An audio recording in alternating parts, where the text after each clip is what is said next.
할렐루야, 반갑습니다. 오늘도 복되고 거룩한 주일, 우리 주님 앞에 오신 모든 성도님들을 주님의 이름으로 축복합니다.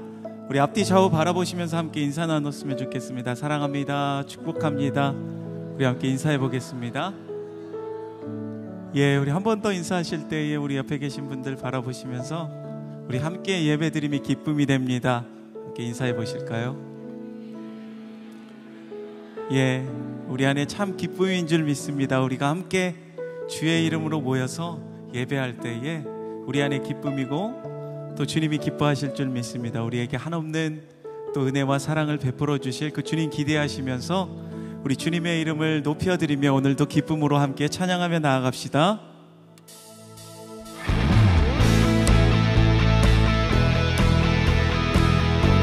우리 함께 박수며 주님을 찬양하며 나아갑시다.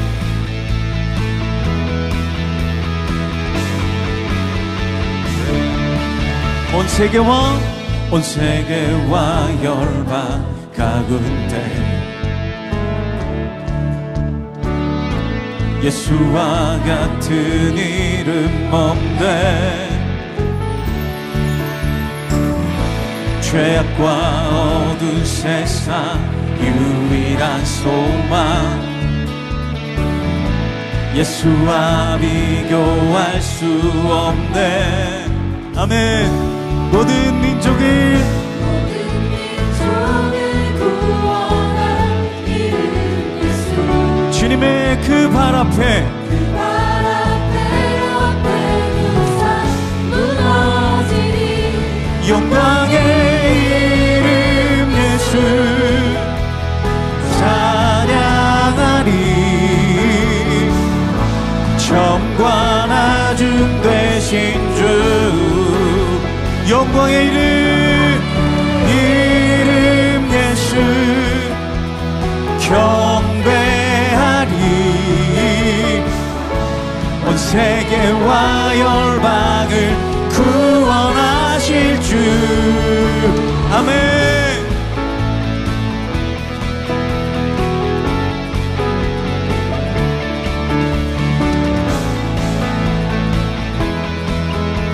우리 다시 한번 주님의 이름을 높여드리며 나아갑시다. 온 세계와 열방 가운데 예수와 같은 이름 없네.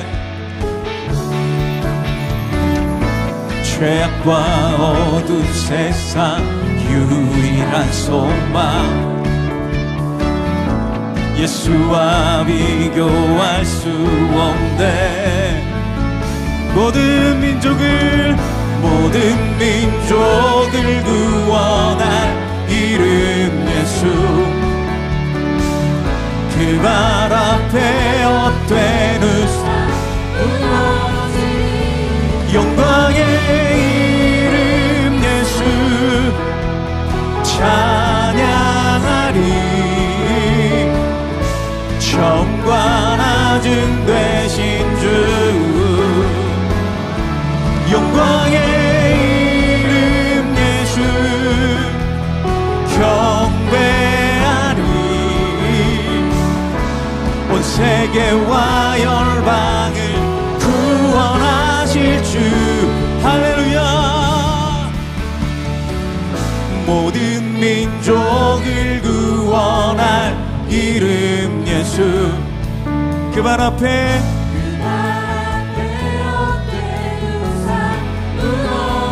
한 번 더 선포합시다.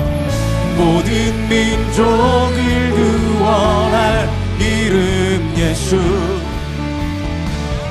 그 발 앞에 헛된 우상 무너지리. 영광의 이름 예수 찬양하리. 처음과 나중 되신 주, 영광의 이름 예수 경배하리. 온 세계와 열방을 한 번 더 고백합시다. 영광의 이름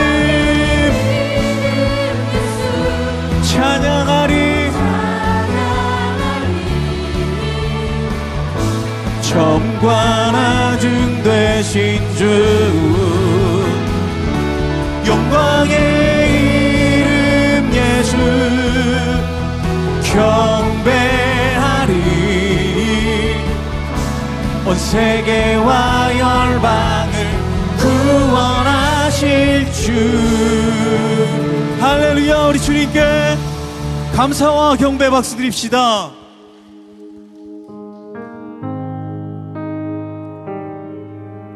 우리 주님은 위대하십니다. 그 위대하신 그 주님을 함께 찬송하며 높여드리며 나아갑시다. 우리 주는 위대하며 능력이 많으시도다. 그의 지혜 무궁하며 인자는 영원하도다. 상한 자들 고치시며 상처를 싸매시도다.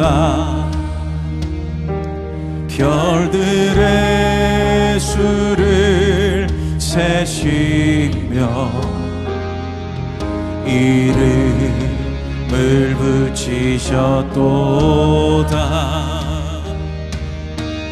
그가 구름으로 하늘을 덮으시며 땅을 위하여 비 준비하시니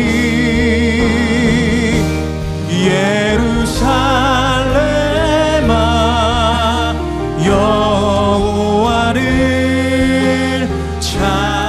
찬송할지어다. 내 하나님을 감사함으로 그 앞에 나가며 주임제 앞에 경배.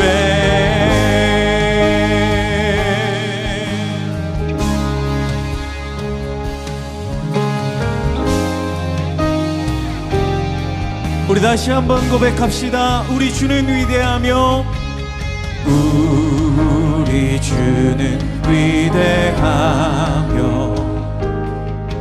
능력이 많으시도다. 그의 지혜 무궁하며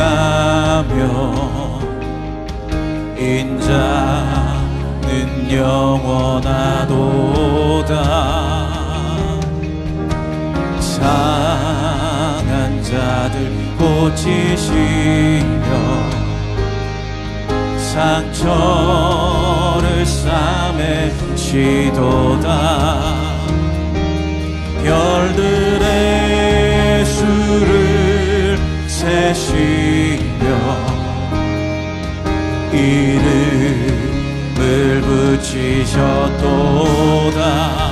그가 구름으로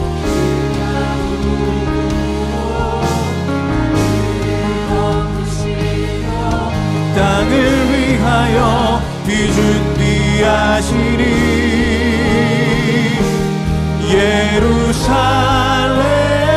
예루살렘아 여호와를 찬송할지어다. 내 하나님을 감사함으로 그 앞에 나가며 주임제 앞에 우리 다 함께 두 손 들고 주님 앞에 선포합시다. 예루살렘아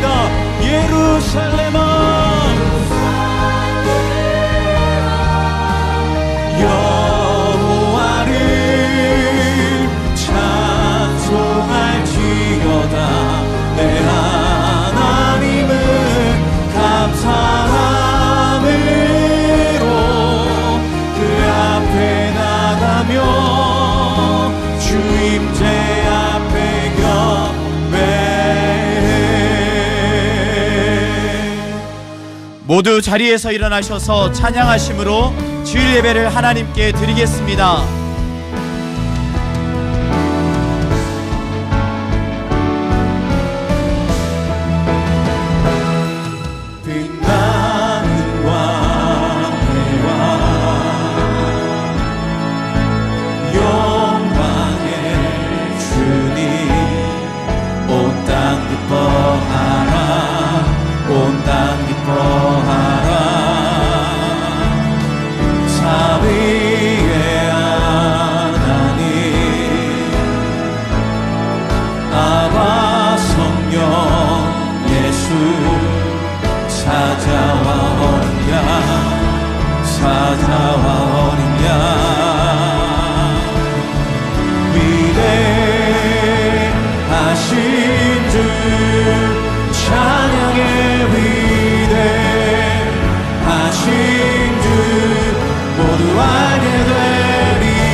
하나님은 우리의 피난처시요 힘이시니 환난 중에 만날 큰 도움이시라.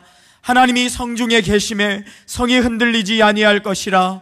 그가 땅끝까지 전쟁을 쉬게 하시며 칼을 꺾고 창을 끊으며 수레를 불사르시는도다. 너희는 가만히 있어 내가 하나님됨을 알지어다. 내가 세계 중에서 높임을 받으리라. 하나님은 영이시니 예배하는 자가 영과 진리로 예배할지니라. 아멘. 사랑하는 성도 여러분, 하나님이 기뻐하시는 예배는 상한 마음과 통회하는 심령이라고 하셨습니다. 이 시간 성령께서 깨닫게 하시는 잘못들을 가지고 진실한 마음으로 각자 입을 열어 참회하는 기도를 드리겠습니다.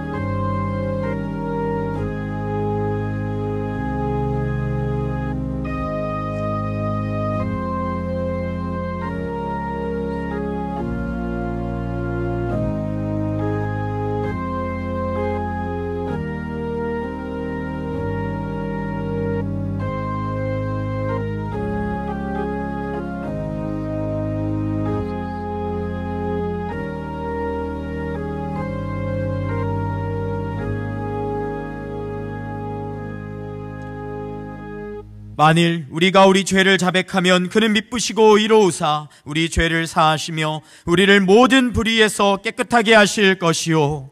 사랑의 주님, 이 놀라운 용서의 은총을 허락하신 것을 감사합니다. 이제는 우리가 법 아래 있지 아니하고 은혜 아래 있기 때문에 더 이상 죄가 우리를 주관치 못하는 줄 믿습니다. 이 시간 우리를 다시 한번 성령으로 강건케 하시고 충만케 하여 주옵소서. 예수님의 이름으로 기도합니다. 아멘. 사도신경으로 신앙을 고백하겠습니다. 나는 전능하신 아버지 하나님, 천지의 창조주를 믿습니다. 나는 그의 유일하신 아들, 우리 주 예수 그리스도를 믿습니다. 그는 성령으로 잉태되어 동정녀 마리아에게서 나시고 본디오 빌라도에게 고난을 받아 십자가에 못 박혀 죽으시고 장사된 지 사흘 만에 죽은 자 가운데서 다시 살아나셨으며 하늘에 오르시어 전능하신 아버지 하나님 우편에 앉아 계시다가 거기로부터 살아있는 자와 죽은 자를 심판하러 오십니다. 나는 성령을 믿으며 거룩한 공교회와 성도의 교제와 죄를 용서받는 것과 몸의 부활과 영생을 믿습니다. 아멘. 자리에 앉으셔서 찬송하겠습니다.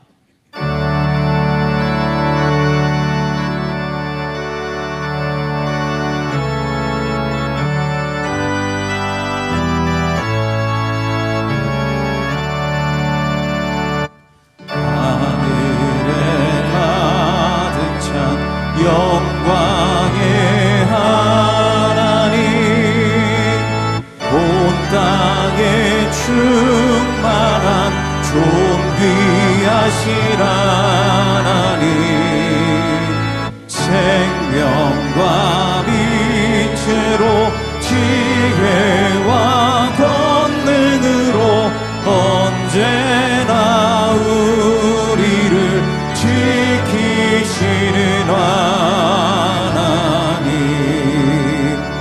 성부와 성자와 성령 삼위의 하나님, 우리 예배를 받아주시옵소서.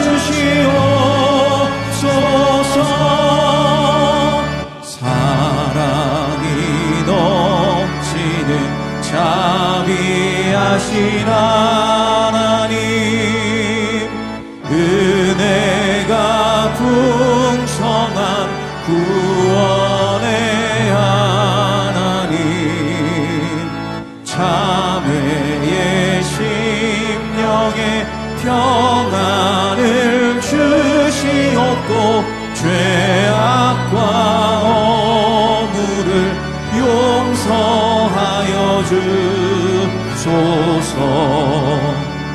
찬송과 영광과 생명 구원의 하나님, 우리 예배를 받아주시옵소서.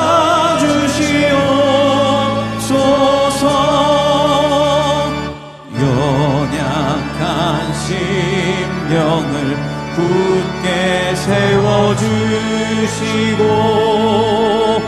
우둔한 마음을 지혜롭게 하시고 주의 뜻 받들어 참되게 살아가며 주 말씀 따라서 용감하게 하소서. 권능과 지혜와 사랑 은혜의 하나님, 우리 예배를 받아주시옵소서. 주 앞에 나올 때 우리 맘이 기쁘고 그 말씀이 되어 새 희망이 솟는다. 고난도 슬픔도 이기게 하시옵고 영원에 잇대어 살아가게 하소서. 우리의 자랑과 기쁨 생명의 하나님, 우리 예배를 받아주시옵소서.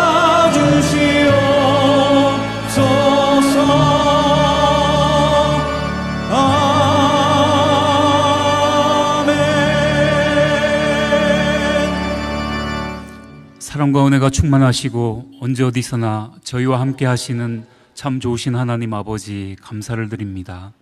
주님께 드리는 이 시간 가운데 하나님의 영광이 가득하며 구원의 감격과 말씀의 은혜가 충만한 복된 예배가 온전히 드려질 수 있도록 저희 마음을 정결케 하여 주시옵소서.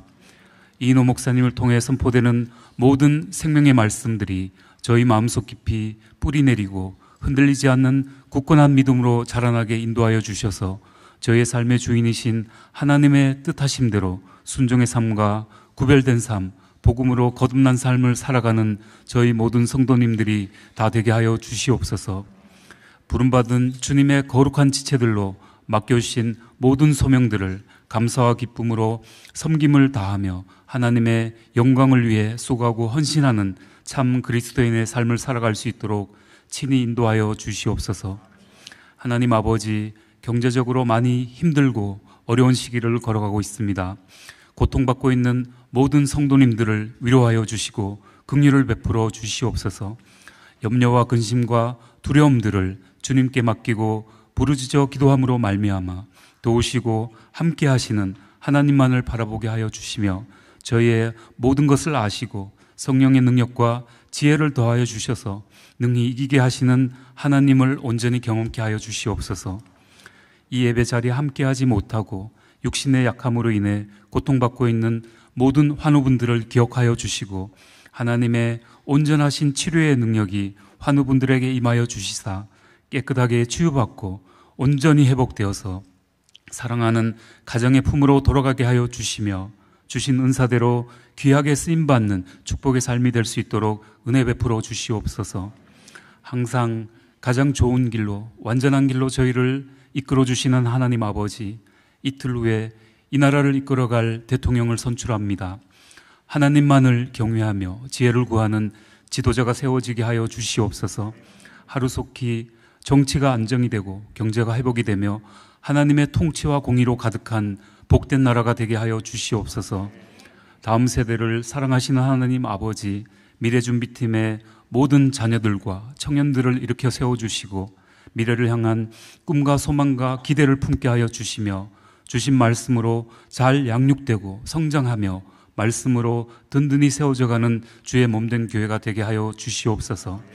이 시간도 예배를 위해서 여러 곳에서 묵묵히 섬김을 다하고 있는 귀한 손길들을 기억하여 주시고 저희의 마음을 담아 찬양으로 영광 올려드리는 할렐루야 찬양대 찬송을 기쁘게 받아 주시옵소서. 하나님께서 세워주신 모든 성도님들 가정 안에서 하나님의 사랑과 축복이 가득하며 은혜와 평강으로 충만한 믿음의 가정들이 다 되기를 간절히 소망하며 우리를 죄에서 구원하신 예수님의 거룩하신 이름으로 기도드립니다. 아멘.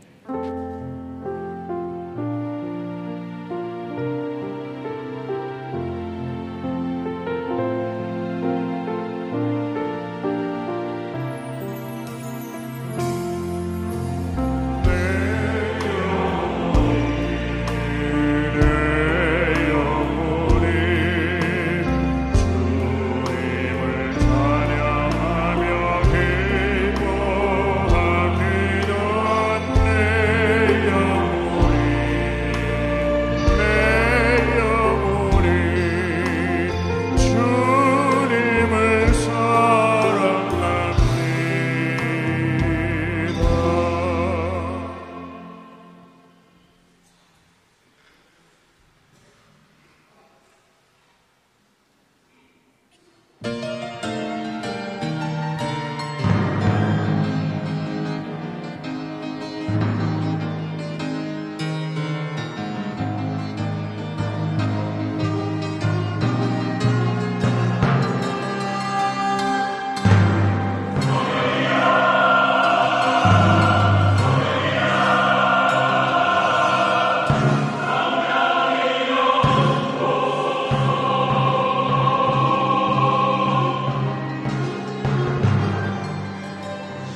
더사랑의 교회 예배에 참여하신 모든 분들을 주님의 이름으로 환영합니다. 새로 오신 분은 예배가 끝난 직후 3층 새가족실에 오셔서 등록해 주시면 감사하겠습니다. 가등록 후 담당 교역자의 등록 신방을 받으시면 정식 등록교인이 됩니다. 오늘 새가족방 강의는 5과입니다. 지난 주일 오후 118명의 수료 새가족들이 참석한 가운데 상반기 새가족 만남의 밤이 열렸습니다. 드림 남성 중창단의 특송과 장로 및 교역자 소개, 새가족 간증, 뷔페 만찬, 이인호 목사님과의 특별한 만남 속에 따뜻하고 행복한 밤이었습니다. 이제는 한 가족으로 주님의 몸된 교회를 아름답게 세워가도록 많은 기도를 부탁드립니다. 창립 22주년을 맞이하여 하나님께서 우리 교회에 부어주신 은혜와 사랑을 나누고자 지난 토요일 오후 지역사회와 함께하는 쇼미더 콘서트를 더사랑의 교회 본당에서 진행하였습니다. 최종 본선 11개 팀의 경연과 게스트로 가스 이미지, 남성 중창단의 축하 공연으로 함께 참여한 모든 분들에게 기쁨과 즐거움을 안겨주는 귀한 시간이 되었습니다. 함께 기도해 주시고 참여해 주신 모든 분들께 감사드립니다. 오늘 드리는 비전 헌금은 이음센터를 위한 한평 헌금으로 드립니다. 다음 세대와 지역사회, 세계 선교를 위한 비전에 함께 동참해 주시기 바랍니다. 자세한 내용은 주보 사면 혹은 홈페이지를 참조해 주시기 바랍니다.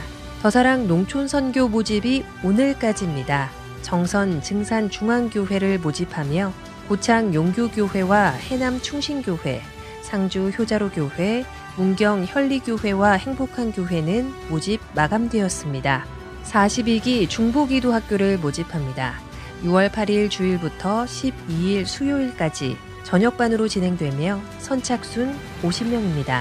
우리 교구 수요 저녁 예배가 금주 수요일 저녁 8시 각 교구별 예배 장소에서 드려집니다. 하나님이 부어주실 특별한 은혜를 사모하며 성도님들의 많은 관심과 참여를 바랍니다. 2025년도 상반기 학습, 세례, 입교, 유아 및 어린이 세례식이 6월 14일 토요일 오후 2시 본당에서 있습니다. 이청년부 손성재 형제, 신은비 자매 결혼식이 금주 토요일 오후 2시 수원 메리빌리아 더 프레스티지 가든홀에서 있습니다. 열린 다락방 일정 안내, 미래준비팀 청년부 여름사역 일정 및 장소, 7.14 연합기도 대성회, 교우동정은 주보를 참조해 주시기 바랍니다.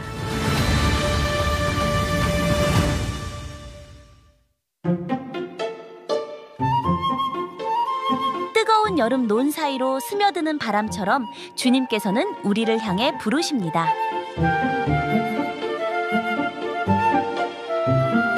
지난 여름 해남의 골목길, 상주의 마을 회관, 정선의 산골, 울려 퍼진 찬양과 웃음소리, 전도의 말 한마디, 함께한 한 끼 식사. 이 모든 순간이 복음의 씨앗으로 뿌려졌습니다. 이번에도 고창, 해남, 정선, 상주, 문경이 우리를 기다립니다. 복음이 필요한 올 여름, 복음을 전할 한 사람, 기꺼이 발을 들일 한 사람, 바로 여러분입니다. 할렐루야. 예배 자리에 나오신 우리 성도님들 환영합니다. 옆에 분들과 인사 나누며 교제하겠습니다. 사랑합니다. 축복합니다. 사랑합니다. 축복합니다. 주일 예배 처음 오신 분들을 기쁨으로 환영합니다. 등록하시거나 안내를 받기 원하시는 분들은 예배 후 3층 새가족 등록실로 오시면 필요한 도움과 안내를 받으실 수 있습니다. 이번 주 수요일 저녁 8시 우리 교구 수요 저녁 예배가 진행됩니다. 교구별로 모이셔서 농촌 선교와 해외 선교, 또 VIP 열린 다락방 등 다양한 사역을 준비합니다. 많이 참여해 주시기 바랍니다. 미래준비팀과 청년부 여름사역 일정이 주보에 소개되어 있습니다. 많이 기도해 주시고요. 주보 신면에 보면 동역자도 모집하고 있습니다. 많이 도와주시면 더 은혜가 풍성할 줄 믿습니다. 오늘 우리에게 주시는 하나님의 말씀은 신약성경 사도행전 19장 21절에서 41절의 말씀입니다. 봉독은 23절부터 27절입니다. 교독하겠습니다. 그때쯤 되어 이 도로 말미암아 적지 않은 소동이 있었으니 어떤 은장색이 은으로 아데미의 신상 모형을 만들어 직공들에게 적지 않은 벌이를 하게 하더니 그가 그 직공들과 그러한 영업하는 자들을 모아 이르되 여러분도 알거니와 우리의 풍족한 생활이 이 업에 있는데 이 바울이 에베소뿐 아니라 거의 전 아시아를 통하여 수많은 사람을 권유하여 말하되 사람의 손으로 만든 것들은 신이 아니라 하니 이는 그대들도 보고 들은 것이라. 함께요. 우리의 이 영업이 천하여질 위험이 있을 뿐 아니라 큰 여신 아데미의 신전도 무시당하게 되고 온 아시아와 천하가 위하는 그의 위엄도 떨어질까 하노라 하더라. 아멘. 이인호 목사님께서 말씀 증거해 주시겠습니다.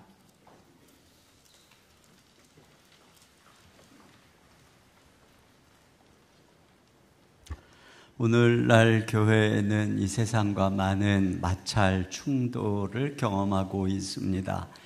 세상과의 충돌, 그것은 어쩌면 복음의 필연적인 한 측면입니다. 우상이 가득한 도시 가운데 복음이 들어갈 때 거기에 엄청난 지각 변동과 충돌이 일어나게 됩니다. 더군다나 교회가 점점 번성해 가면서 도시의 기존 질서와 충돌하는 것은 피할 수 없는 일이죠. 오늘 본문에서 바로 우리는 그러한 충돌을 발견하게 됩니다.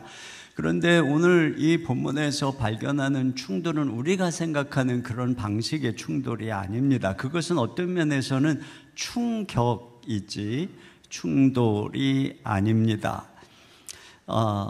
오늘 에베소 도시에 일어난 이 엄청난 소란 속에서 우리는 그들의 존재 방식을 보게 되는데 이것을 통해서 우리는 오늘날 이 도시 속에 어떤 모습으로 존재해야 되는가, 우리는 어떻게 복음으로 도시를 변화시킬 수 있는가를 생각하려고 합니다. 자, 먼저 바울은 이제 에베소에서 사역을 마무리하고 떠나려고 하고 있어요. 자, 21절 같이 봅니다. 시작. 이 일이 있은 후에 바울이 마게도냐와 아가야를 거쳐 예루살렘에 가기로 작정하여 이르되 내가 거기 갔다가 후에 로마도 보아야 하리라 하고. 네.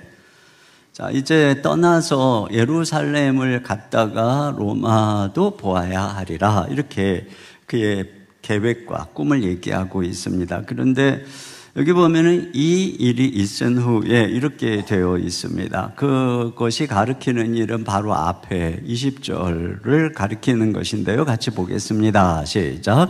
이와 같이 주의 말씀이 힘이 있어 흥왕하여 세력을 얻으니라. 네, 두 가지를 볼 수 있는데, 첫째는 바울이 이 복음의 엄청난 능력을 경험한 것이죠. 사람을 변화시키고 또 아시아 지방 전체를 변화시키는, 이제 여기서 아시아라고 할 때는 우리 아시아 대륙, 한국을 포함한 이런 가리키는 것이 아니고 터키를 중심으로 한 소아시아 지방을 가리키는 것입니다. 이 복음이 그렇게 엄청나게 증거되는 것을 보고서는 바울이 내가 이 복음을 들고 예루살렘에 갔다가 로마까지 가야 되겠다, 이러한 비전을 품게 되는 것이죠. 마치 어떤 사업가가 어떤 아이템을 개발해서 그걸 가지고 한 도시에서, 나라에서 막 대박이 나면 이걸 이제 다른 도시로, 다른 나라로 사업을 확장해 가야 되겠다, 이런 것하고 비슷한 것 같아요. 그래서 바울이 로마서에서 로마에 자기가 가겠다라고 하면서 목적을 뭐라고 그러냐면은 로마서 1장 13절입니다. 시작.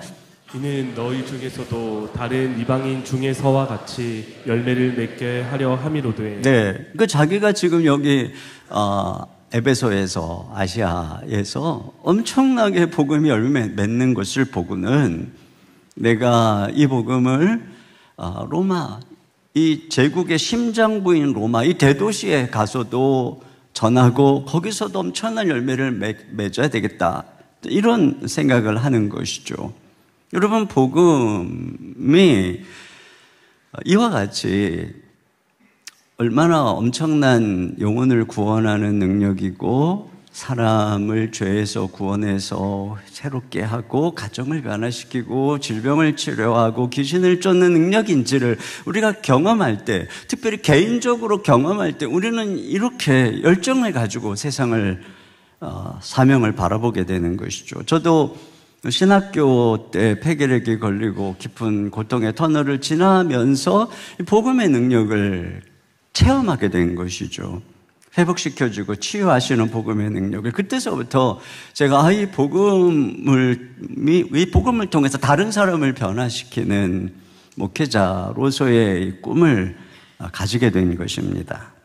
여러분, 우리로 꿈꾸게 하는 것은 돈, 자원, 지식이 아니고 바로 이 복음의 능력이고 복음이 비전의 사람을 만든다는 것이고요. 자, 두 번째, 여기서 이렇게 복음이 힘있게 퍼져나가는 것을 보면서 바울은 하나님의 의지를 읽은 것입니다. 그래서 앞에 또 이 말씀이 이 말씀이 주어라 그랬죠. 스스로 흥왕에서 세력을 떨치는 것을 보면서 여기에 하나님의 의지를 본 것이에요.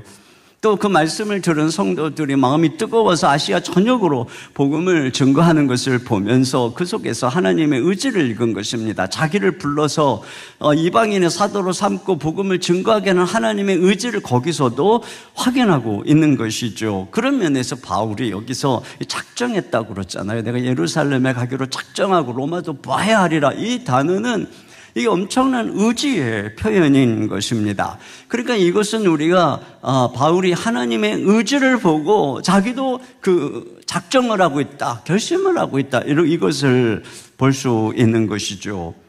하나님의 의지에 대한 반응이에요. 하나님의 결심이 그의 결심이 되고 하나님의 열정이 그의 열정이 되고 하나님의 꿈이 그의 꿈이 된 것입니다.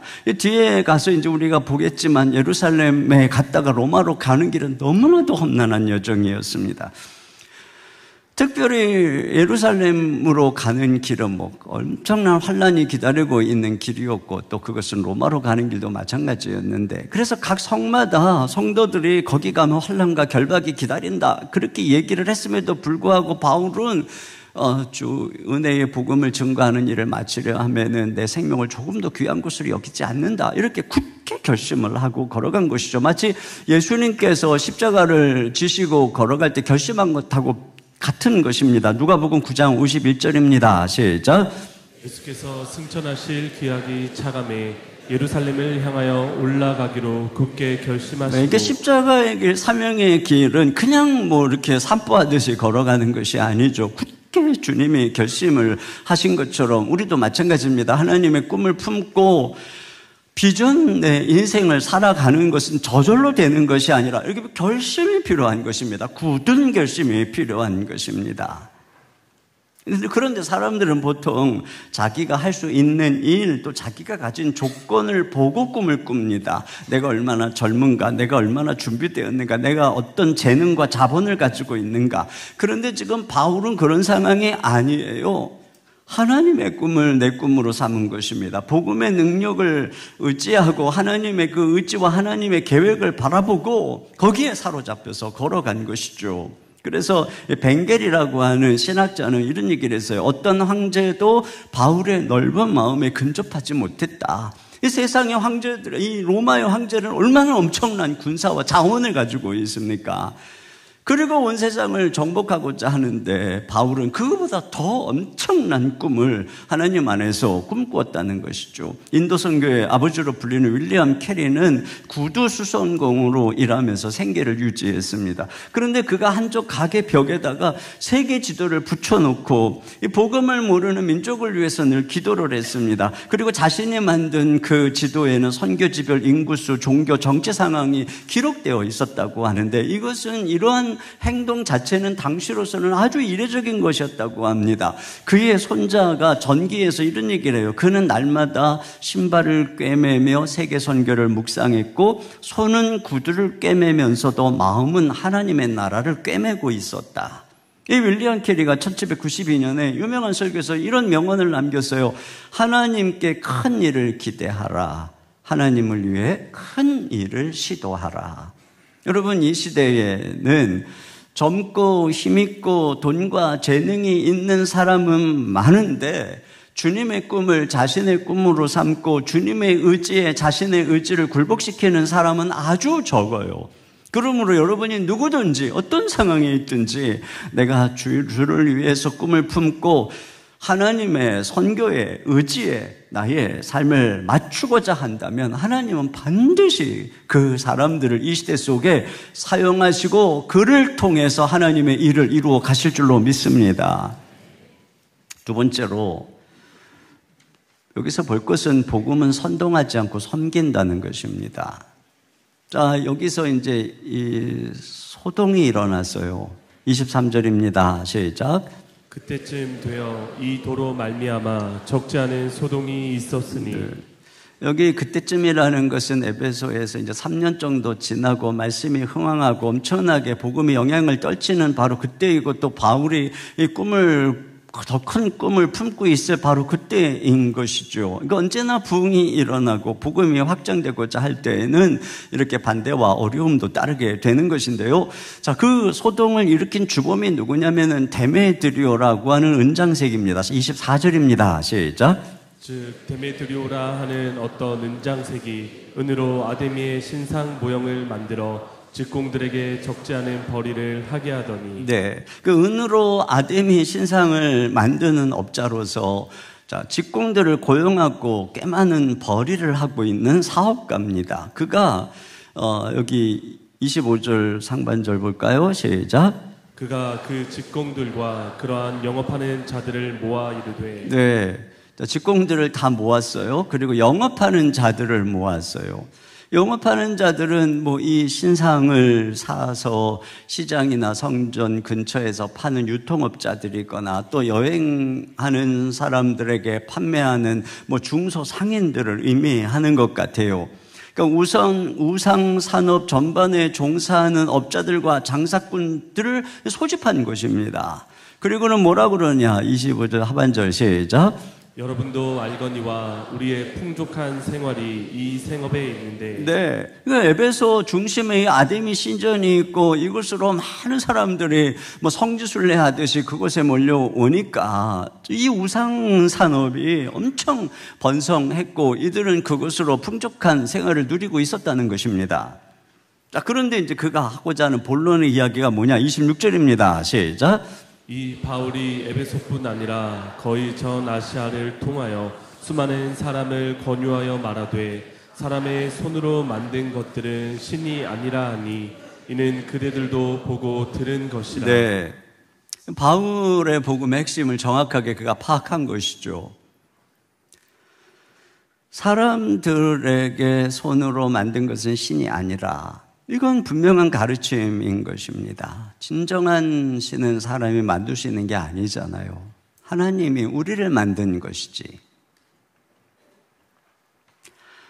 자, 이것은 맞는 말이고 사실 우상은 인간의 탐욕의 반영물일 뿐인 것입니다. 그리고 그 우상을 중심으로 이 에베소의 아데미 신전을 중심으로 많은 음행이 일어나고 우리는 이 소아시아 7교회를 바라보면서 우리 연초에 요한계시록 보면서 엄청난 이 타락과 음행이 그 도시들마다 가득했던 것을 알고 있어요. 그러니까 사회의 타락의 근원지라고 할 수도 있는 것이죠. 근데 여러분, 이들이 그걸 왜 모르겠습니까? 그런데 그들이 이 바울의 가르침에 반대하는 이유는 자신들의 생업에 타격을 줄 수 있다는 것이죠. 이제 그것이 이제 핵심인 것입니다.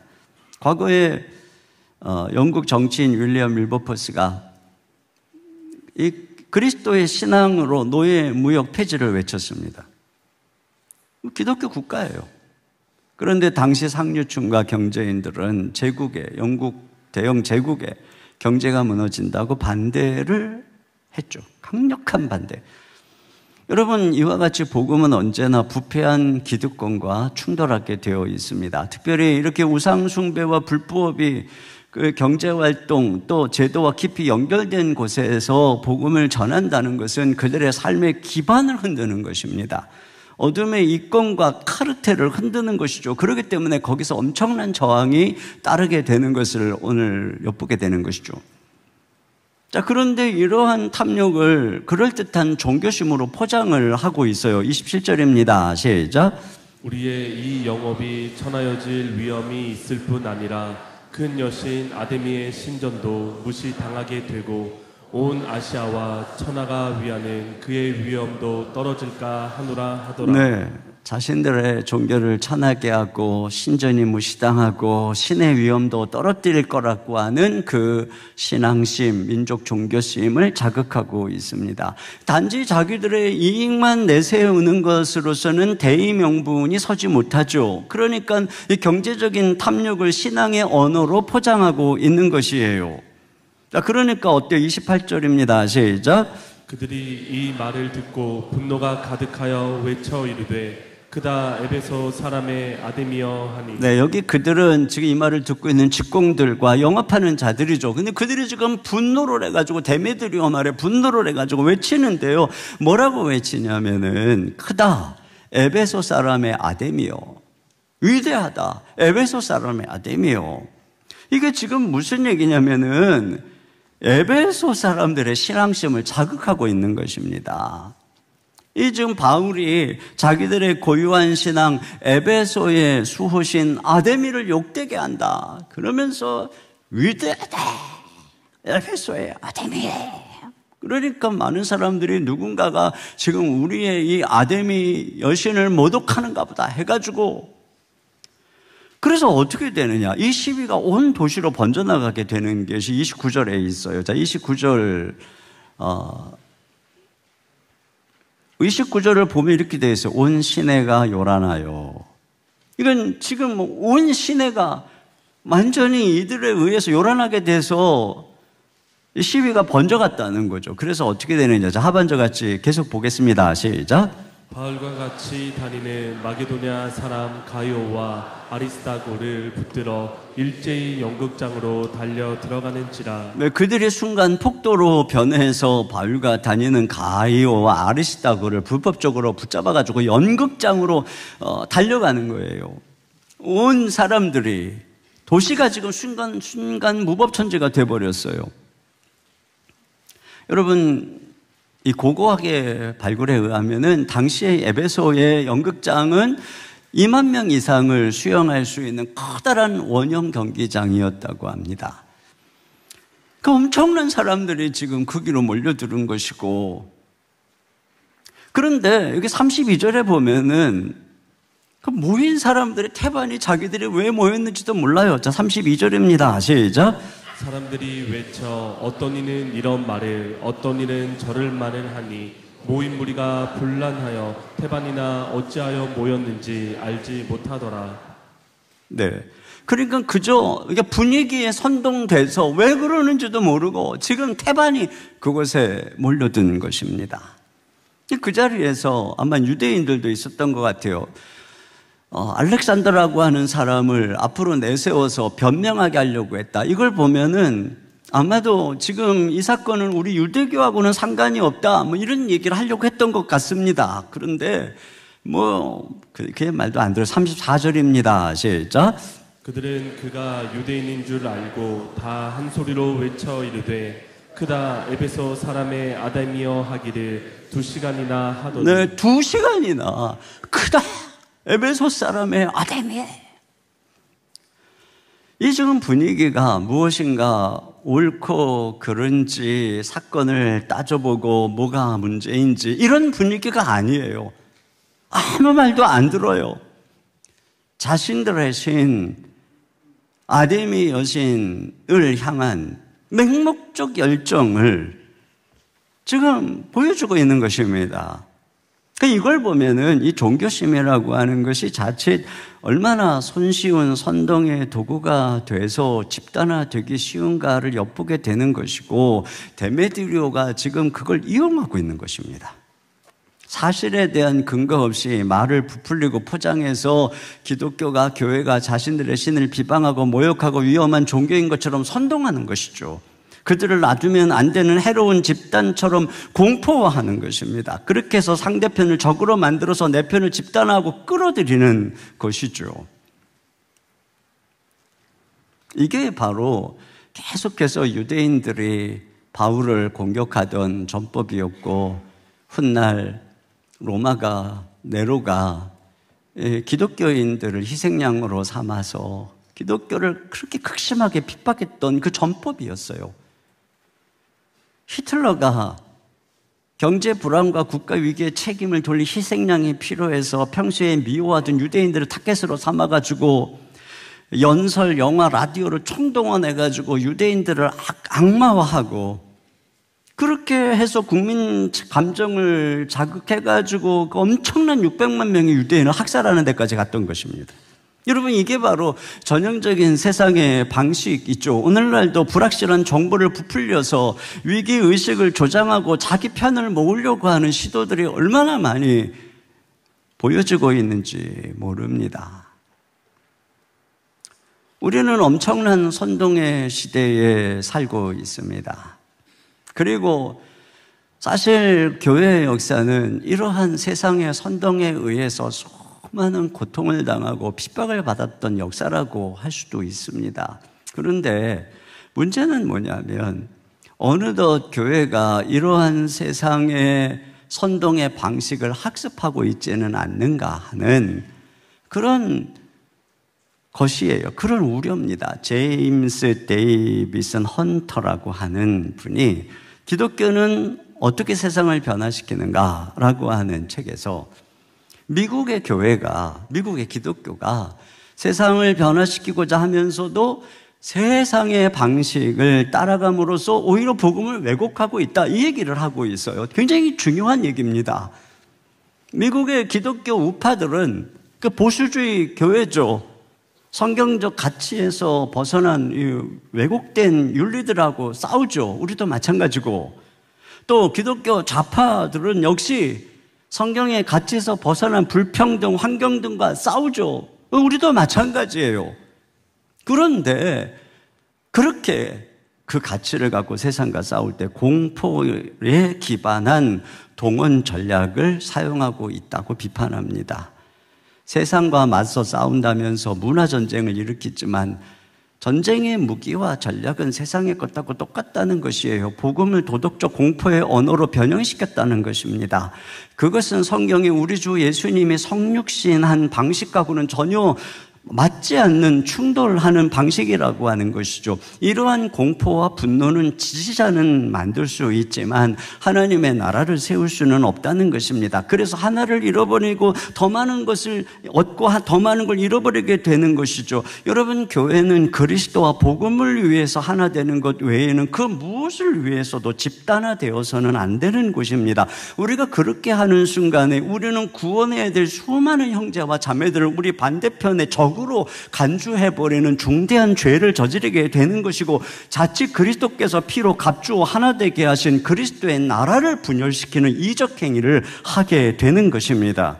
여러분, 이러한 모습은 세상 사람들이 보기에는 자신의 이익을 위해 아데미를 연호하는 그들과 별다름이 없어 보일 수 있는 것이죠. 그런 면에서 여러분, 교회 안팎에서 선동이 가득한 이 시대에 우리가 선동이 아닌 섬김의 길을 따라가려면 우리는 섣부른 확신을 조심해야 됩니다.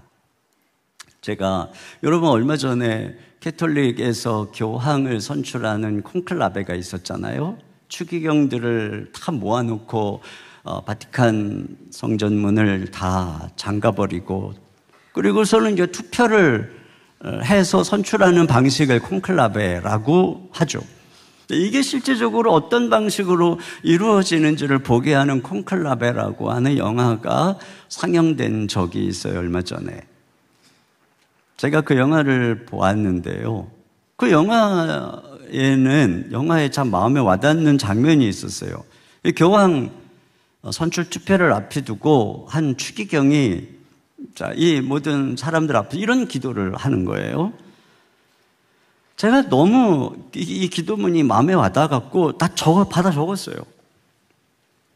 한번 보세요.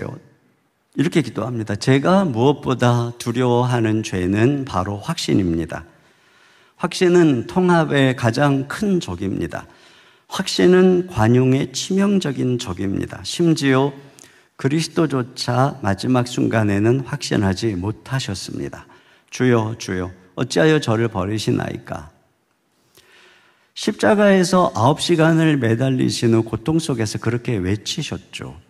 우리의 신앙이 살아있는 것은 의심과 함께 걸어가기 때문입니다. 오직 확신만 있고 의심이 없다면 신비도 없을 것이고, 그렇다면 믿음도 필요하지 않을 것입니다. 의심하는 교황을 보내주십사 주님께 기도합시다. 죄를 짓고 용서를 구하고 실천하는 교황을 주시기를. 여러분, 이 기도가 말이에요, 이 캐톨릭에서는 엄청난 기도예요. 왜냐하면 그들은 교황의 무호를 믿기 때문이죠. 그런데 의심하는 교황을 달래요. 죄를 짓고 용서를 구하고 실천하는 교황을 주시래요. 우리랑 똑같은 인간이라고 하는 것이죠. 어떤 인간도 자신의 확신으로 자기만 옳다고 하는 절대 무오의 진리를 전할 수 없다는 거예요. 여러분, 우리의 확신은 오직 한 가지 복음뿐입니다. 우리는 십자가와 부활이라고 하는 이 복음의 핵심에 대해서는 목에 칼이 들어와도 부정하지 않고 확신의 길을 가야 됩니다. 그러나 복음의 표현은 예수님을 따르는 방식으로 이루어져야 됩니다. 예수님은 우리처럼 성육신에서 우리의 모습으로 오셔서 종이 되시고 사랑하시고 죽으셨습니다. 주님의 확신은 큰 목소리로 나타나는 것이 아니었습니다. 그분의 사랑은 깊고 오묘하고 넓었습니다. 그분의 구원의 지혜는 우리가 측량할 수가 없었습니다. 기묘라 모사라 하신 예수 그리스도를 우리가 어떻게 우리의 작은 언어와 교리와 신학으로 가둘 수 있겠습니까? 결코 복음의 표현은 그러기 때문에 섣부른 확신도 공포의 언어도 될 수가 없는 것입니다. 오히려 그 확신은 우리가 생각하는 큰 목소리가 아니고 조용히 그리스도를 따르는 삶으로 나타나는 것입니다. 반대자를 정죄하는 것이 아니라 그들의 목소리에 귀를 기울일 줄 아는 여유로 나타나는 것이죠. 경멸과 증오의 표정이 아니라 미소와 온유의 모습으로 드러나는 것입니다. 제가 지난 주간에 개척학교에 다녀왔는데요. 개척한 이제 목사님, 젊은 목사님들과 대화를 나눈 중에 어떤 분이 저한테 그러시더라고요. 목사님은 멀리서만 볼 때에는 막 소통하고 거리가 멀고 확신 쪽에 카리스마적인 리더십으로 목회를 하는 분처럼 보였는데 막상에 가까이 대화를 하다 보니 그렇지 않으시군요. 나한테 그러더라고요. 종종 제가 제자반하거나 사역반 할 때 가끔 멀리서만 보던 집사님들이 가까이서 저를 경험하고 하던 말을 그분도 하더라고요. 그래서 제가 왜 그런 얘기를 할까 이렇게 생각을 해봤어요. 그랬더니 이렇게 개척학교를 오기 전에 이제 4번의 GCM 세미나를 이제 2년 동안에 하고서 이제 그분들이 온 거예요. 그러니까는 이제 강의 때마다 제가 이제 하는 강의를 들었던 거예요. 이렇게 멀리서. 그러니까 아마 제가 강의 때 그렇게 했던 것 같아요. 제가 그들보다 더 성공적인 목회를 하고 내 방식이 열매를 맺었다는 이유로 또 내가 나이가 많다는 이유로 겸손함이 없는 확신으로 그들에게 여지를 두지 않는 강의를 한 게 아닌가. 그러니까 이런 반성을 하게 됐어요. 그러면서 파커 파머라고 하는 이 교육학자인데요. 비통한 자들을 위한 정치학이라고 하는 책에서 이런 얘기를 한 게 생각이 났어요. 그분도 굉장히 이 시대가 양진영으로 나뉘어서 싸우는 걸 엄청 마음 아파하면서 이거 어떻게 하면 서로 하나가 될 수 있을까 하는 것을 이야기하면서 그분이 그 담대함과 겸손함이라고 하는 이야기를 했어요. 담대함을 가지고 우리의 생각을 나눌 뿐 아니라 거기에는 겸손함이 필요하다 이런 얘기를 했어요. 근데 그 겸손함이 뭐냐면은 내가 틀릴 수 있음을 인정하는 자세라는 거예요.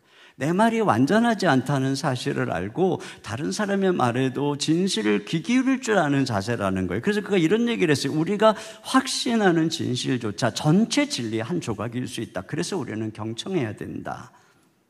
그런데 내가 한 게 전부인 것처럼 말을 해버리면 그건 오만이죠. 그건 대화가 안 되는 거예요. 그건 일방적 설교죠. 그러면 다른 사람은 침묵하게 된다는 것입니다. 제가 저 자신을 많이 돌아보게 됐어요. 내가 더 노력해야 되겠구나. 여러분, 저는 지금 우리가 이 섣부른 확신에 너무 깊이 들어가서는 안 된다. 우리가 그렇게 해서도 안 되고, 우리가 그런 섣부른 확신에 넘어가서도 안 되고, 저는 우리가 기꺼이 의심하고 생각하면서 예수를 믿어야 된다고 말씀드리고 싶어요. 지금이 정말 그런 시대라고 하는 걸 말씀드리고 싶어요. 여기 있는 목사가 외친다고 선동되지도 마시고, 그 누가 확신을 가지고 말한다고 어딘가에 쉽게 넘어가지도 마시고, 우리가 본 베레아 성도들처럼 그것이 그러한가 하고 깊이 말씀을 숙고하고 우리 주 예수 그리스도를 바라보면서 이 시대의 진정한 복음의 길을, 겸손의 길을, 대화의 길을 걸어가시기를 주님의 이름으로 축원합니다. 세 번째로, 복음은 신실한 삶의 향기로 나타난다는 것입니다. 자, 여기 이제 이게 마지막 부분에서 우리는 그것을 엿보게 되는데요. 먼저 여기 이 서기장이 이제 그 수만 명이 운집한 그 원형 경기장에, 연극장에 나타나서 이제 군중을 진정시키면서 하는 말을 들어보세요. 자, 35절, 36절입니다. 시작. 서기장이 무리를 진정시키고 이르되 에베소 사람들아, 에베소시가 큰 아데미와 제우스에게서 내려온 우상의 신정기지가 된 줄을 누가 알지 못하겠느냐. 이 일이 그렇지 않다 할 수 없으니 너희가 가만히 있어서 무엇이든지 경솔히 아니하여라 하리라. 네. 그러니까 이 에베소라고 하는 도시가 아데미와 제우스 신을 섬기는 그 성지와 같은 곳이라는 얘기예요. 그래서 이게 일명 신전지기라고 하는 것이죠. 거대한 아르테미스 신전이 도시의 중심을 차지하고 사람들은 경제, 자신들의 정체성, 미래에 대한 확신을 바로 그로부터, 그 우상으로부터 얻고 있는 그런 도시라고 하는 것입니다. 우상의 도시인 것이죠. 영국의 기독교 작가 체스터튼이 이런 말을 했어요. 인간은 신을 믿지 않을 때 아무것도 믿지 않게 되는 것이 아니라 그 무엇이든 믿게 된다. 여러분, 그런 면에서 가장 무신론적일 것 같은 도시, 세속 도시 속에 가장 강력한 우상이 사로잡고 있는 것입니다. 그래서 오늘날 도시는 현대적 아르테미스 신전으로 가득해요. 외모가 정체성이 되고 성취가 존재의 이유가 되고 돈과 쾌락이 안정을 약속하는 온갖 우상으로 가득한 것입니다. 그러면 이러한 도시 속에서 교회는 어떤 방식으로 존재할까요? 우리는 서기장에 계속되는 말 속에서 그걸 엿볼 수 있어요. 자, 37절입니다. 시작. 신전의 물건을 도둑질하지도 아니하였고 우리 여신을 비방하지도 아니한 이 사람들을 너희가 붙잡아 왔으니. 네. 이게 여러분 굉장한 증언이에요. 여러분, 우리가 아는 것처럼 바울이 3년 동안 에베소에서 머물면서 말씀을 가르칠 때에 그게 엄청난 부흥을 일으켰어요. 온 아시아로 복음이 전파되었어요. 그걸 이 데메드리오가 이게 말하잖아요. 26절 다시 보겠습니다. 시작. 이 바울이 에베소뿐 아니라 거의 전 아시아를 통하여 수많은 사람을 권유하여 말하되 사람의 손으로 만든 것들은 신이 아니하라 하니 이는 그대들도 보고 들은 것이라. 네, 이들도 다 보고 들었어요. 바울이 전한 하나님 나라의 복음은 도시의 세계관 가치관을 근본적으로 뒤집어 엎는 우상을 전복시키는 복음이었어요. 엄청난 부흥이 일어났어요. 사람들이 힘도 생겼어요. 기적도 일어났어요. 능력도 나타났어요. 그런데 서기장이 볼 때 그들은 신전을 파괴하거나 뭐를 훔쳐가거나 또는 자신들의 여신을 비방하거나, 여러분, 신전 물건들이 다 금은으로 만든 거기 때문에 다 비싸거든요. 뭐 그런 이상한 행동을 하지 않았다는 거예요.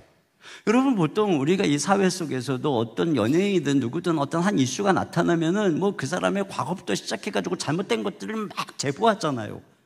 만약에 여기서 서기장이 이런 식으로 말했으면 그들이 아니다, 내가 보았던 그리스도는 그렇지 않다 그러면서 여기저기서 막 이런 말들이 나올 뻔칙하잖아요. 다 조용했습니다.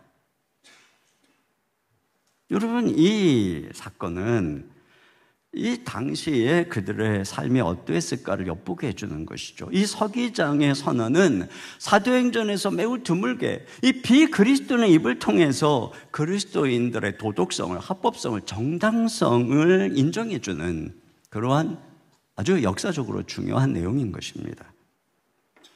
제가 종종 소개하는 사회학자 로드니 스타크가 이 기독교의 발흥이라고 하는 책에서 도대체 기독교는 그렇게 핍박을 당했는데 어떻게 결국에는 로마 제국 전역으로 번져서 이 기독교가 공인이 되고 로마의 국교가 되기까지 부응했는가? 그래 그는 그 확장이 물론 그들이 열심히 복음을 전했죠. 이 십자가의 증인으로. 그런데 거기에 더해서 그 복음을 지지하는 삶의 방식에 있었다. 그러면서 당시 기독교인들이 이렇게 소개하는 거예요. 전염병이 퍼지던 때에는 죽음을 무릅쓰고 병든 이웃을 돌아보았고, 또 로마의 가정법에 따라서 버려진 유아들이 엄청 많았어요. 또 여자아이들은 더 그랬어요. 그들을 거두어서 양자처럼 키웠고, 기근과 재난이 오면 공동체적인 나눔과 돌봄을 실천했고, 남녀노소 빈부귀천 이방인과 노예까지 다 동등하게 한 공동체요 가족으로 환대했다는 것입니다. 이러한 사랑의 실천, 돌봄과 용납, 공동체적인 삶, 이것이 로마 사람들의 마음을 흔들어서 결국에는 콘스탄틴의 이 공인, 이 전부터 이미 기독교의 신앙이 로마 사회의 심장을 파고들었다는 것이죠. 여러분, 바로 그걸 그대로 엿보게 하는 것입니다. 그들이 본 기독교인들은 우상을 섬기는 자신들과 다르게 거룩하고, 자기들과 다르게 정직하고, 자기들과 다르게 사랑하는 모습을 보인 것이죠. 그들이 위협을 느낀 건 여기에요. 빛이 어둠을 드러내니까 계속 그 빛이 비추어 자신들의 어둠을 드러내면 자기들이 지금 심각한 위기에 퍼질 것 같으니까 이렇게 지금 거짓으로 선동을 한 것이란 말이에요. 결국 이 서기관의 이야기의 결론이 뭐냐면 이들은 불법을 행한 것이 없다는 거예요. 문제가 있으면 정식 재판에 고소하라는 거예요. 민회에 호소하라는 거예요. 오히려 지금 너희가 하는 행동이 책망받을 위협이 있고 불법 집회라는 거예요. 40절 41절입니다. 시작. 오늘 아무 까닭도 없는 이 일에 우리가 소요 사건으로 책망받을 위험이 있고 우리는 이 불법 집회에 관하여 보고할 자료가 없다 하고 이에 그 모임을 흩어지게 하니라. 네. 그러니까 결국 교회가 이렇게 올바르게 사랑을 실천하면서 걸어가니까 하나님께서는 세상 질서를 통해서 보호하시더라는 겁니다. 고린도에서도 갈리오 총독을 통해서, 여기서는 지금 서기장을 통해서, 이 다 비신자예요. 그런데 그 사회를, 로마를 지배하고 있는 이 공의로운 법도를 통해서 판단하니까 교회가 정죄받지 않고 오히려 좀 보호를 받더라는 것이지. 정당성을 인정받더라고 하는 것입니다. 여러분, 이러한 보호가 무슨 정치적인 외교, 무슨 정치 자금 제공, 이런 결탁으로 생긴 게 아니잖아요. 어떤 불법도 행하지 않은 그들의 그 초대교회 그 모습, 이걸 통해서 나타난 것이죠. 하나님께서는 여러분 세속 질서 속에 당신의 이 섭리적 질서를 심어두셨어요. 그래서 이 지금 바울은 이런 자들을 하나님의 사역자라고까지 말하고 있거든. 로마서 13장 4절 같이 보겠습니다. 시작. 그는 하나님의 사역자가 되어 내게 선을 베푸는 자니라. 그러나 내가 악을 행하거든 두려워하라. 그가 공연히 칼을 가지지 아니하였으니 곧 하나님의 사역자가 되어 악을 행하는 자에게 진노하심을 따라 보응하는 자니라. 네, 물론 이러한 세상의 관리들이 때때로는 네로처럼 때때로는 히틀러처럼 이렇게 악한 자들도 더러 있습니다만, 그러나 하나님의 일반 은총의 원리에서는 하나님이 이들을 통해서 악을 행하는 자에게 진노하고 선을 행하는 자를 보호하고, 그렇게 해서 이 많은 사람들을 이 권선징악으로 사회 질서를 유지하는 하나님의 사역자라는 거예요. 그렇다면 교회가 그 시대에 선을 행할 때 그들은 오히려 하나님의 사역자가 돼서 너희들을 돌보게 될 것이다, 이렇게 지금 말하고 있는 것입니다. 이걸 통해서 우리는 그 시대 속에, 그 우상의 도시 속에 그들은 선하게 사랑하며 거룩하게 섬기는 빛된 존재로 거기에 있었구나 하는 것을 발견하게 되는 것입니다. 복음은 세상의 무기를 사용하지 않으면서도 세상을 바꾸는 유일한 힘인 것입니다. 복음의 승리는 폭력이 아닌 사랑과 인내로, 공격이 아닌 대화와 설득으로 이루어지는 것입니다. 복음은 외적인 폭력이 아닌 내면의 변화를 통해서 진정한 질서와 문화를 새롭게 만들어가는 것입니다. 제가 아까 언급했던 제임스 헌터의 결론이 뭐냐면 신실한 현존입니다. Faithful presence, 신실한 현존. 그러니까 교회는 세상과 싸우라고 부름받은 것이 아니라 세상 속에서 하나님의 백성으로 현존하라고, 하나님 나라의 삶을 드러내는 공동체로 살아가라고 부름을 받았다는 거예요. 그래서 학교에서 아이들을 가르치는, 사랑으로 가르치는 기독교 교사로, 기업을 윤리적으로 경영하면서 나눔을 실천하는 크리스찬 CEO, 문화예술계에서 아름다움과 진리를 드러내는 작가나 디자이너로, 지역의 고통받는 이웃의 곁을 지키는 성숙한 성도로 그렇게 살아가라는 것입니다. 이것이야말로 권력을 주지 않았지만 삶의 자리에서 신실하게 임재하며 하나님의 성품과 복음을 실현해 나가는 방법이라는 것입니다. 복음은 철학적이지 않지만 사상과 이념을 뛰어넘고, 정치적이지 않지만 제도를 흔들고, 물리적이지 않지만 도시를 뒤집어 엎는 능력이라고 하는 것이죠.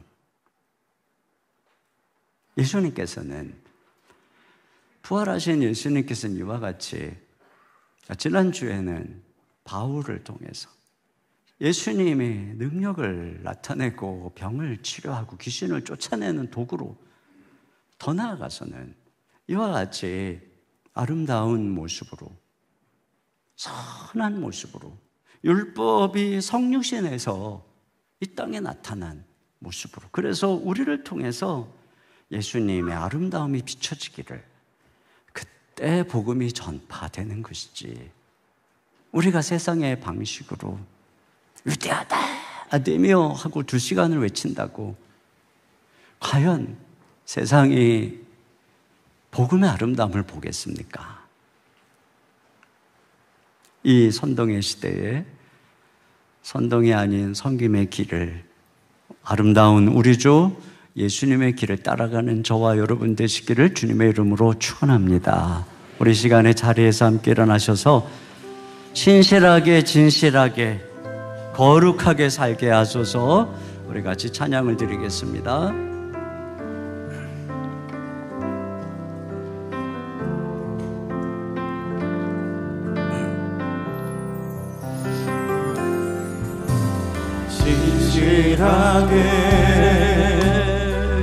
진실하게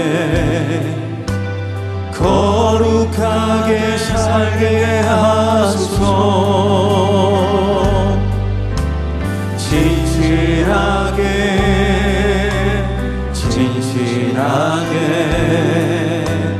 거룩하게 살게 하소서.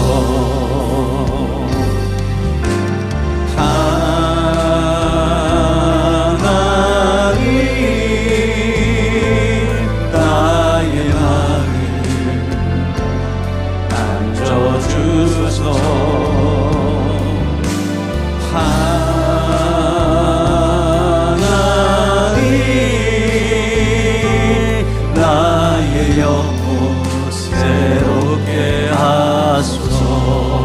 진실하게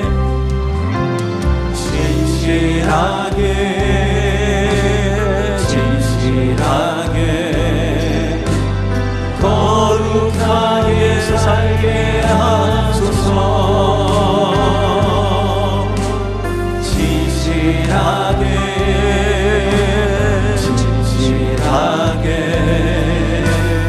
거룩하게 살게 하소서.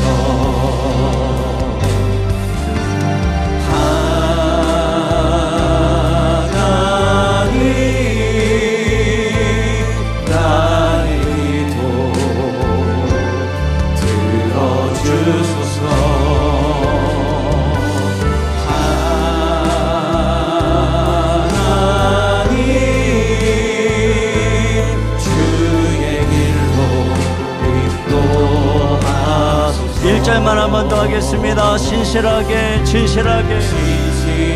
우리 가슴에 손을 얹고 찬양합시다. 진실하게 거룩하게 살게 하소서. 진실하게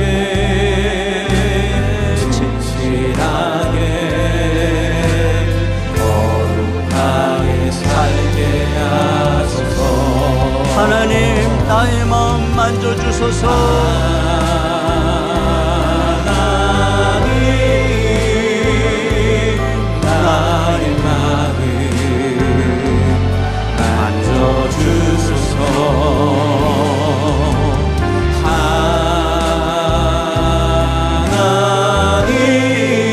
하나님, 나의 영혼 새롭게 하나님, 나의 기도 들어주소서.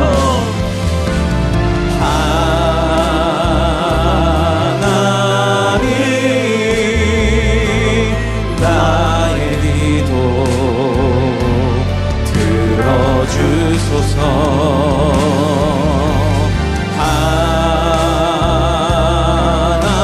하나님, 주의 길로 인도하소서. 우리 시간에 같이 함께 기도 제목 읽고 한 목소리로 기도하겠습니다. 복음의 능력을 깊이 경험하여 하나님의 결심이 우리의 결심이 되고 하나님의 열정이 우리의 열정이 되게 하소서. 아멘. 선동이 아닌 섬김의 길을 따르게 하소서. 예수님께서 성육신하여 우리를 섬긴 것처럼 섣부른 확신보다 겸손하게 대화하여 하나 되게 하소서. 아멘. 복음으로 충만하여 신실한 현존을 통해 어둠과 우상이 가득한 도시를 변화시키는 삶을 살게 하소서. 아멘. 우리 한 목소리로 기도하겠습니다.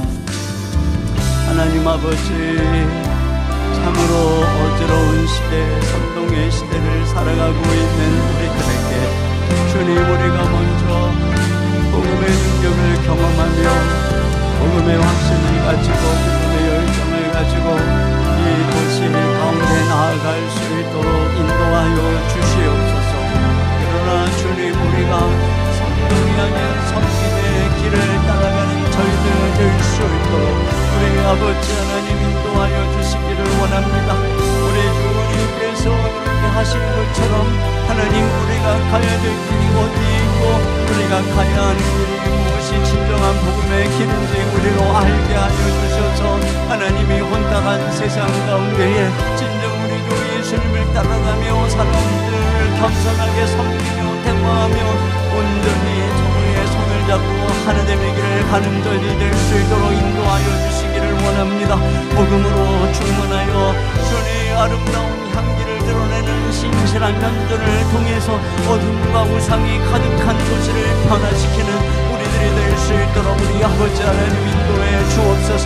주님 눈으로 인하여 혼돈하고 서로 하나님 아버지 하나 되지 못하여 분열하는 이 어둠의 땅 하나님 땅을 긍휼히 여겨주시옵소서. 우리 하나님이 치유해 주시고 우리 가운데 하나님이여 참으로 참된 나의 자를 주님이 세우시고 인도하여 주시기를. 하나님 아버지, 우리가 먼저 우리를 죄인 가운데서 구원해 주시고 절망 가운데 일으켜 세우시고 치료해 주시고 새롭게 하시는 복음의 능력을 경험하고 확신 가운데 이 세상 도시 가운데 나갈 수 있도록 인도하여 주시옵소서. 그러나 주님, 우리가 세상의 방식 선동이 아닌 우리 주님의 방식, 복음의 방식인 섬김의 길을 따라갈 수 있도록 인도하여 주시옵소서. 섣부른 확신이 아니라 주님, 겸손함으로 손을 내밀며 서로 대화하며 하나로 이끌어가는 우리들의 모습이 될 수 있도록 도와주시옵소서. 주님, 우리가 복음으로 충만한 것이 큰 목소리를 내고 주장하는 것이 아니라 우리 예수님을 닮아서 신실함으로 아름다운 향기를 드러내며 이 세상 가운데 현존하는 것임을 알게 하여 주시옵소서. 그래서 이 우상이 가득한 세상 가운데 참된 하나님의 나라가 무엇인지, 진정한 복음이 무엇인지 우리의 삶을 통해 드러낼 수 있도록 주님께서 우리 교회를, 한국교회를 축복하여 주시옵소서. 주님, 선거를 앞에 두고 온갖 이념과 또 헛된 말들로 분열하고 있는 이 민족을 긍휼히 여겨 주시옵소서. 주여, 하나님, 이 땅 이 모든 어지러운 것들 우리 주님께서 치료해 주시고 우리 모든 국민들이 하나님 선동되지 아니하며 올바른 진리의 길을 분별하며 걸어갈 수 있도록 은혜를 내려 주시옵소서. 우리는 어떤 지도자가 올바른 지도자인지 알지 못합니다. 그러나 주님, 민심은 천심이요, 우리를 통해서 당신의 뜻을 드러내시고 통치하시고 이끌어주시는 주님, 이 민족을 불쌍히 여겨주셔서 하나님의 뜻을 우리를 통해 나타내 주시옵소서. 주님, 누가 정말 올바른 지도자인지 알지 못하오나 우리가 보기에 완벽한 사람 한 명도 없사오나 하나님, 주님이 세울 그 사람, 주님이 특별하게 간섭하시고 특별하게 은혜 주셔서 주님이 세우실 때에는 진정 백성을 사랑하고 하나님을 두려워하는 새 마음을 가질 수 있도록 주여 하늘문을 여시고 은혜를 베풀어 주시옵소서. 하나님 아버지, 이 시간 주님께 예물을 드립니다. 주님 나라의 꿈을 위해, 아름다운 복음을 위해, 그리스도의 영광을 위해 10의 1조를 드리고 한 평원금, 선경금, 감사와 구제 예물을 올려드립니다. 우리 주님 흠양하시고 귀한 예물을 드리는 가정마다, 생업마다 하나님께서 복의 복을 부어 주시옵소서. 건강의 복을 주시고 육신의 질병으로 고통 가운데 있는 사랑하는 성도들에게 이 시간 주님이 찾아가시고 평상에 찾아가셔서 주님, 주의 피 묻은 손으로 어루만져 주시고 깨끗게 하시고 모든 암세포는 녹아져 내리게 하시고 모든 종양은 사라지게 하시고 모든 고통은 깨끗이 치유되어지도록 역사하여 주시옵소서. 우리의 자녀들을 돌보시고 우리 주 예수님의 은혜 가운데 진리로 보호해 주셔서 하나님 바른 길 걸어갈 수 있도록 어느 곳에 있든지 돌보아 주시옵소서. 우리 주 예수님의 이름으로 기도하옵나이다. 아멘. 자리에 앉으셔서 준비하신 예물을 드리겠습니다.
모두 자리에서 일어나셔서 복음으로 역사하시는 하나님께 찬양하겠습니다.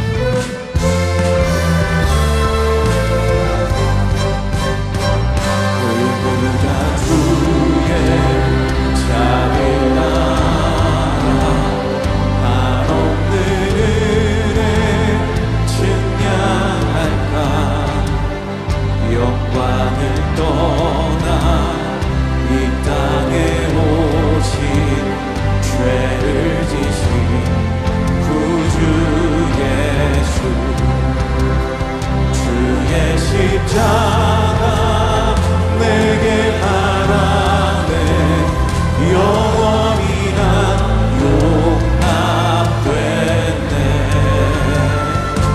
아름다우신 왕 나는 주의 것 그리스도 나의 삶 소망 할렐루야 주를 찬양하여라 할렐루야 자유케 하셨도다 죄의 저주 끊으신 주께 구원이 있도다 주 예수 나의 산 소망 할렐루야 주를 찬양하여라 할렐루야 자유케 하셨도다 죄의 저주 끊으신 주께 구원이 있도다 주 예수 나의 산 소망